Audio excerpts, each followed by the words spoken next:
Morning, everybody. It's John from Live and Ready again. It's good to see you. I wanted to give you a little bit of an update on how things were going in the garden. We're into summer, and the fruit is growing. So we've got some nice cucumbers here. Looking forward to getting them harvested.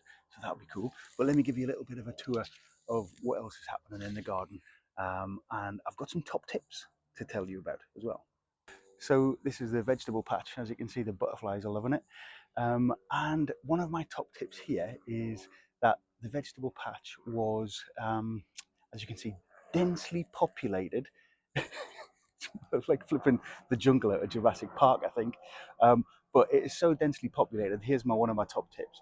When you look at the seed packets and it says to you to put these broccoli 18 inches apart when you're sowing the seeds, make it 18 inches because 18 inches is not 12 inches. And this is what happens.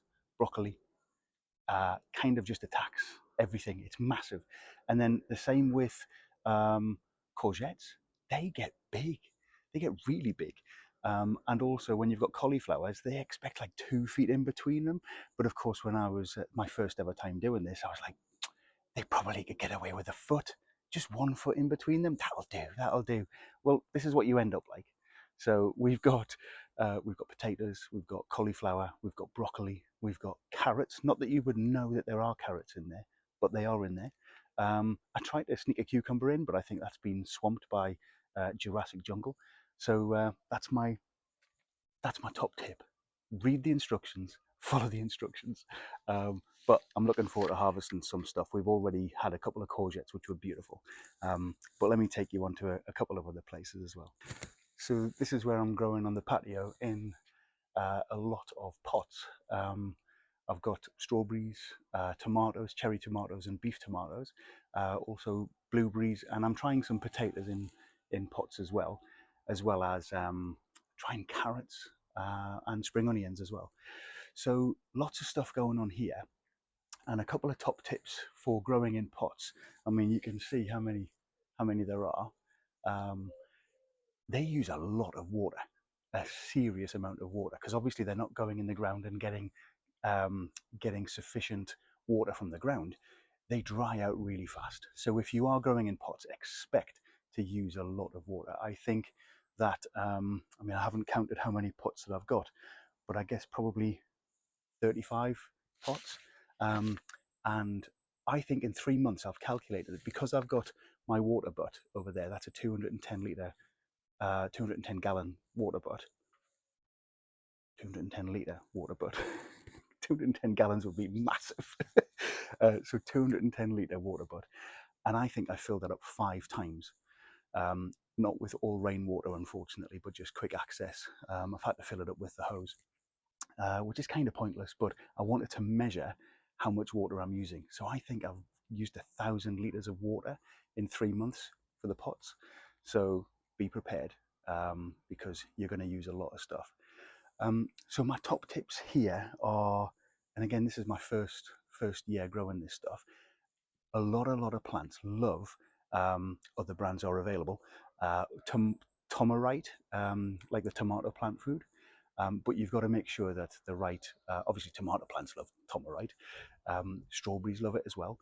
And I've been just feeding a lot of different plants with that food on a weekly basis. So as they're growing pretty fast, and we've had some good strawberry fruits out of it, which has been great.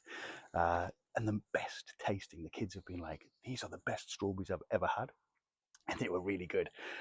But be aware that things like blueberries, they like what they call ericaceous compost, which is acidic soil, and therefore it's going to be acidic feed as well. So I've been using the blueberries are growing using rhododendron food, because they like acidic soil as well. So that's a little tip for you there.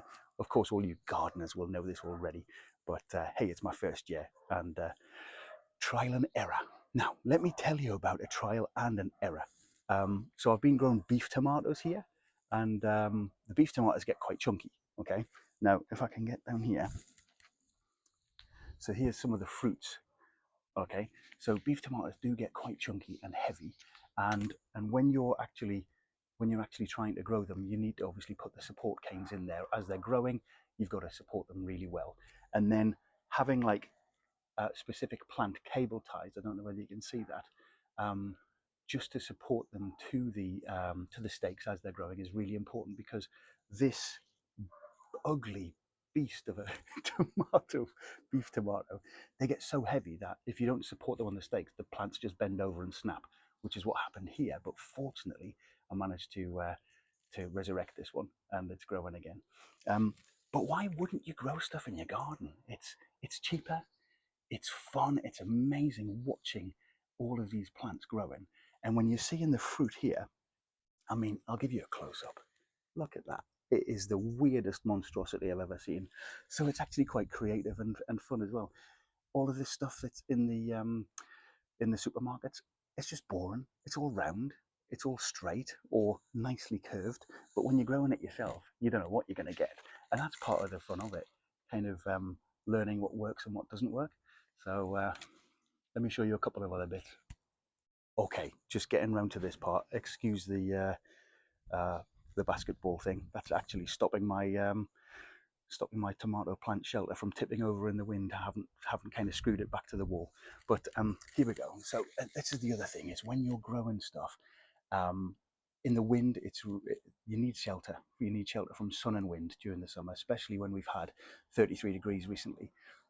If you don't water these plants and get them out of the sun, they're just going to wilt and die. So you've got to keep on them. You've got to keep on watering them.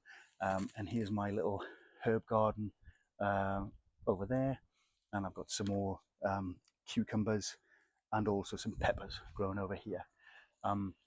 So yeah, in especially if you're planning holidays or weekends away, if you're growing in pots particularly, then you're going to need somebody to water them for you. Otherwise, you're going to come back to dead plants, and we don't want that after all of this hard work.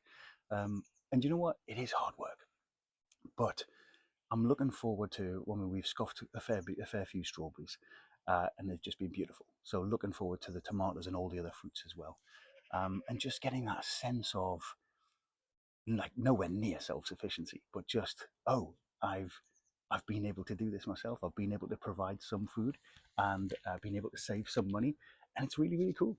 So that's my little update with a couple of top tips. My first year's top tips anyway. I'm sure there'll be plenty more on the way, but I think that if you actually, last one is identify when you can harvest them as well, because with strawberries, they're quite plain, they're above the ground, and you can see them when they're ripe and you eat them. But with things like potatoes and carrots, etc., spring onions, they're under the ground. When can you eat them? And I'm still figuring that out. I'm going to have to do a bit of googling. But if any of you have got any top tips yourself for me, when do you start eating this stuff? When do you start digging it up? I'm going to have to figure that one out. So if any of you experienced gardeners have got any advice, let me know, so that I don't just have rotten potatoes when I pick them out. So yeah, love to hear your thoughts on that one, but hopefully you found this helpful. All right, you take care, have a good day, and thumbs up and subscribe if you're enjoying it. Cheers, bye.